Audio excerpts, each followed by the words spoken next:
What's up guys, Zionic here. Before we get into today's video, I would like to ask you guys if you enjoy the video, if you want to see more content like this, if you want to stay updated on all my future uploads, if you're interested in Call of Duty news or just some chill search and destroy gameplays, smash that sub button. It really helps me out and it lets me know I'm doing something right. Also, if you guys feel like it, leave down in the comments any kind of negative or positive feedback. You won't hurt my feelings, I promise. Help me improve the channel. I want to make the best content I can for you guys. Thank you. So let's get into the video. So in today's video, I wanted to talk about the Black Ops Cold War Alpha and basically my thoughts on what I hope they change, what I hope is different in the full game.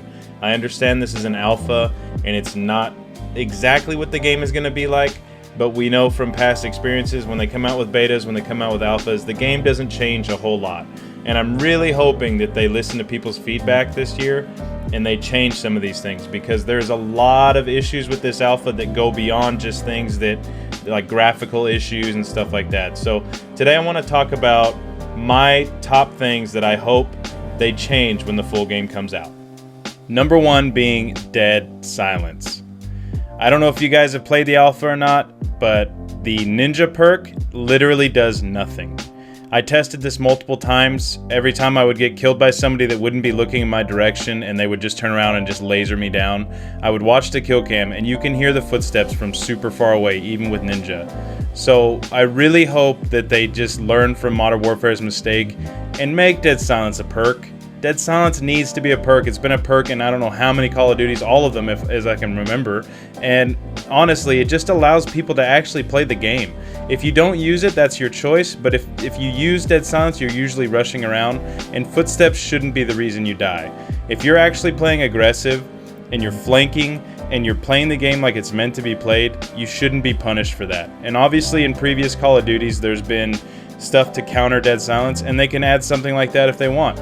Add a counter to dead silence. That's fine, but at least make it to where dead silence actually works. In Modern Warfare, it being a field upgrade, it does work, but it's just so limiting when it comes to, at least me, a search player. I'm not able to move around as much as I want, therefore my gameplays tend to be slow sometimes, just because when I don't have dead silence, if I take 5 footsteps, the enemy team is going to hear that from any little corner they're camping in. So it's just giving campers even more of an advantage that they don't need. They already have plenty. I'm pretty sure you guys can agree with me on that. Okay, so number 2 would definitely have to be weapon balancing. This game has got to get what a lot of other Call of Duties don't get right, the weapon balancing. I don't care if there's multiple overpowered weapons. Just do not allow there to be 1 or 2 overpowered weapons. Make all of them overpowered if you have to. That's fine. Just allow us to have some weapon variety in the game. I hate playing Modern Warfare and seeing every single person using the same 3 guns. And I don't even need to list off those guns because you guys already know what they are if you've played Modern Warfare for any amount of time. It doesn't really bother me that the fact that there's overpowered weapons. What bothers me is that there's no variety. And if I want to use the guns that aren't part of those top 3, I'm punished for it. And it shouldn't be that way. All the guns should be viable in their own special way. Either close range, long range, doesn't matter. But they should be viable no matter what. There shouldn't be a long list of guns, but they're completely useless. And when I mean useless, meaning you can still use them. Obviously, you can still do well if you're a good player. But the fact of it is if you're using a certain weapon and you go up against somebody that's equal skill as you, that's using one of the top 3 weapons, you shouldn't lose just because he's using that weapon. I completely disagree with that. It should be gun skill. It should be who is the better player. It should be who outplays the other player. It shouldn't come down to what gun am I using.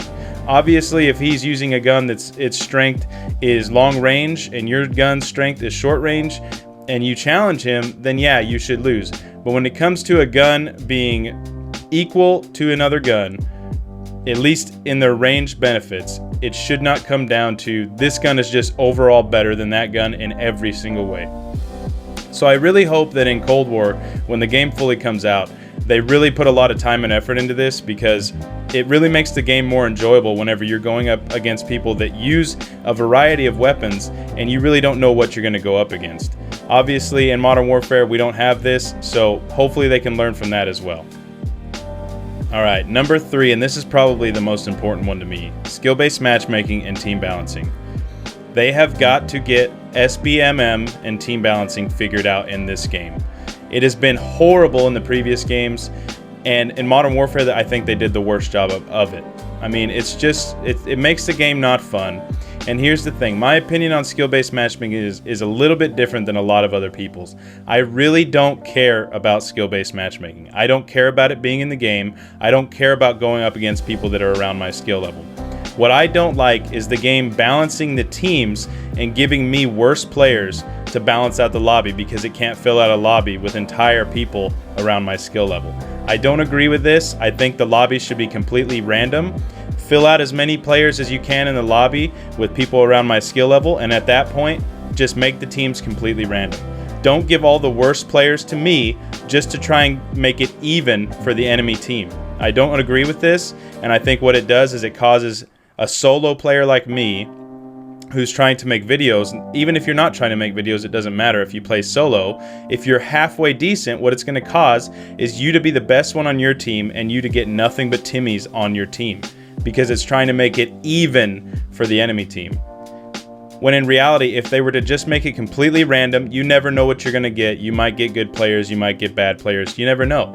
But I can go into a game in Modern Warfare and I know exactly what I'm going to get. I'm going to get a lobby with a bunch of teammates that have no idea what they're doing, and I'm going to have to carry every single game. So I just don't agree with this. I would rather it be every single person in the lobby around the same skill. Obviously, I know that it would probably take longer to matchmake you if that was the case, but I would prefer that over getting a team full of people that have no idea what they're doing and forcing me to do everything in the match.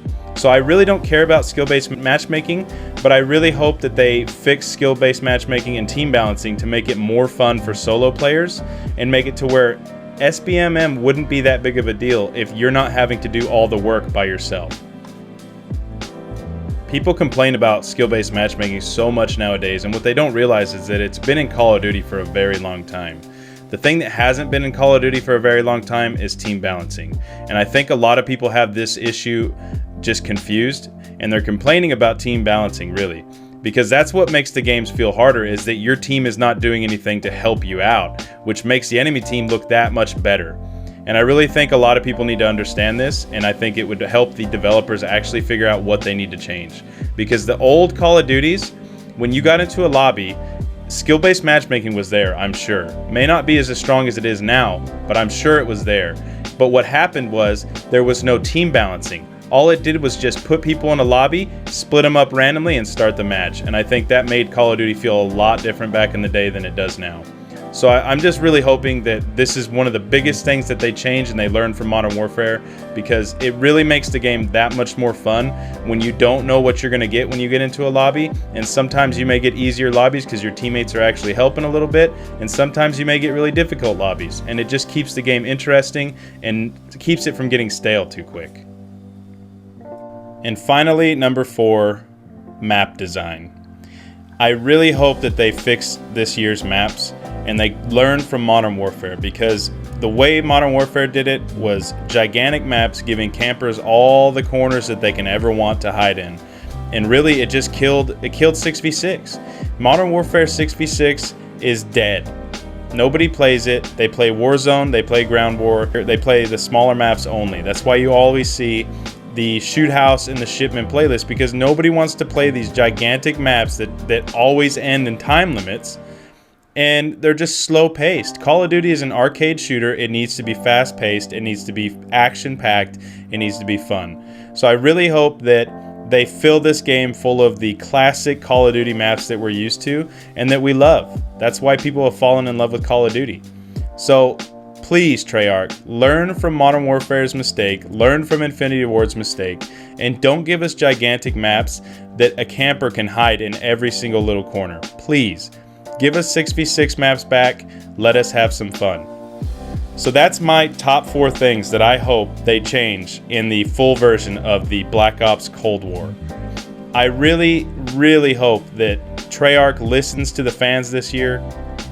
I mean, Modern Warfare was a rough year for me, guys, and I played it, and I'm not going to knock it. It was a great game. Visually, it's amazing. The sounds, it's amazing. They did a great job in a lot of things, but I feel like they just missed the mark.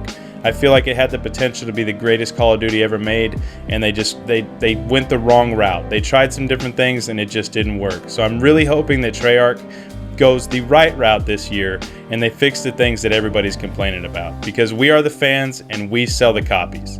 Anyway, I hope you guys enjoyed the video. Let me know down in the comments what your opinions are. Are you happy with the alpha? Did you have a lot of fun? Let me know. I would love to know what you guys think about it, or even if you guys, what changes you guys want. Thank you guys for watching. Don't forget to like and subscribe, and I'll see you guys in the next one.